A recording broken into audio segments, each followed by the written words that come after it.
Жирэмсэн үед хэрхэн аялах вэ? Жирэмсэн үед аялахыг таны жирэмслэлтийг хянаж буй эмэгтэйчүүдийн эмчтэй зөвлөлдсөний дараа л зөвшөөрөгдөнө. Учир нь тохиолдол бүр хувь хүнээс шалтгаалдаг бөгөөд жишээ нь дунд зэргийн цус багталтанд онгоцоор нисэхэд эсрэг заалт болох ч галт тэргээр зорчих боломжтой.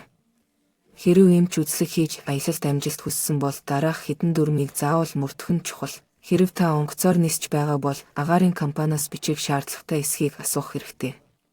Нисхийн өмнөх өдөр болон нисхийн өдөр их ус уух хэрэгтэй. 1 гичинд 40 мл ус уух ёстой. Нисхийн өдөр өглөө орноосоо босолгүйгээр шахалтын трико, тэмдрэлттэй оймс өмсөж очих газартаа хүрсний дараа л тайлах хэрэгтэй. Гарцын суудал сонгох нийлүүдээр хөлөө тавих тухтай байхын тулд коридорын талын суудал сонгож, дор хаяж цагт нэг удаа босч алхах боломжтой байх нийлүүдээр. Хэрэв та галт тэргээр аялж байгаа бол доод ор мөн хажуугийн биш ор сонгох хэрэгтэй. Ингэснээр хажуугаар өнгөрч буй зорчигч санамсаргүй таны дээр унах эрсдлээс сэргийлнэ. Өөртөөгөө дараах зүйлсийг заавал авч явах хэрэгтэй. Даатгалын гэрчлэгийн жирэмсний хяналтын дэвтэр, прогестероны эмүүд, цус тогтоох эмүүд, сорбент, анхны тусламжийн хэрэгсэл авч явах хэрэгтэй. Мөн жирэмсэн үед эмнэлгийн тусламж авах хүндрэлтэй эсвэл огт байхгүй газруудаар аялал хийхээс зайлсхийхэн дээр.